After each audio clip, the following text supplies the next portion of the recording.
দেখতে দেখতে এবছর আমাদের পাড়ার হরিনাম সংকীর্তনের অনুষ্ঠান 3 বছরে পদার্পণ করলো। এবছর আমাদের পাড়ার হরিনাম সংকীর্তন অষ্টম প্রহরের শুভ অনুষ্ঠান গতকালকে শ্রীমদ্ ভগবদ্ গীতা পাঠের মাধ্যমেই শুভ সূচনা হয়েছিল।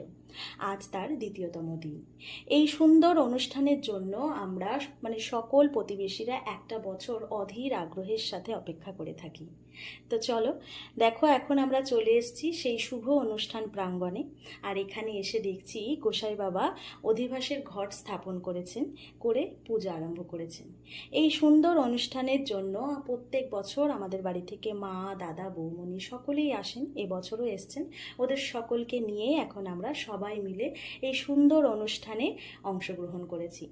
দেখো, শুধু আমরা নয়, পাড়ার সকলে, আশেপাশের অনেক পাড়ার থেকে প্রচুর মানুষজন সকলে এসছেন এই সুন্দর অনুষ্ঠানে, সবাই মিলে একসাথে হরিনাম সংকীর্তনে মেতে উঠতে।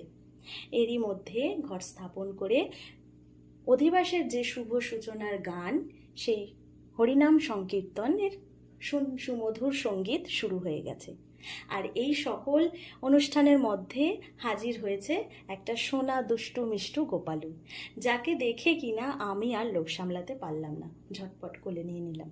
প্রত্যেক বছর এনাদেরকে নিয়ে আসা হয় এই সুন্দর অনুষ্ঠানে, আর যখনই দেখা হয়ে যায় কিনা তখন কোলে নিয়ে আদর করতে শুরু করে দিই। ভীষণ ভালো লাগে।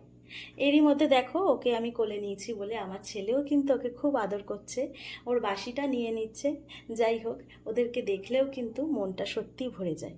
তারপর দেখো, এই যে আমার বৌমণি ওকে কোলে নিয়ে আদর করছে। ভগবানের কৃপায় যেন ওর কোলটাও আলো হয়ে যায় খুব তাড়াতাড়ি।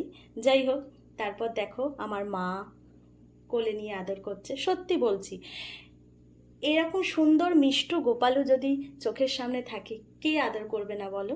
যাই হোক, তারপর একে একে শাশুড়ি মাও কোলে নিয়ে সুন্দর করে আদর করছে। এবছর মায়ের শরীরটা ভীষণই খারাপ। রাধারানীর কৃপায়, রাধা গোবিন্দের কৃপায় মা অনেকটাই সুস্থ আছেন। বলেছিলাম মা যেন সুস্থ থাকেন আর তোমার এই হরিনাম সংকীর্তন যেন শুনতে পায়।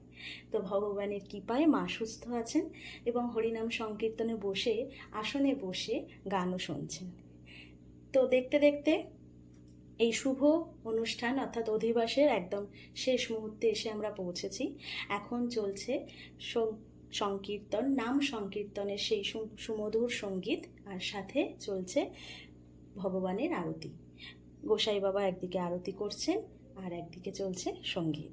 সবাই মিলে একসাথে আমরা এই হরিনাম সংকীর্তনে মেতে উঠেছি। ভগবানের কাছে প্রার্থনা করি ভগবান যেন সকলকে ভালো রাখেন, সুস্থ রাখেন, বছর বছর যেন আমাদের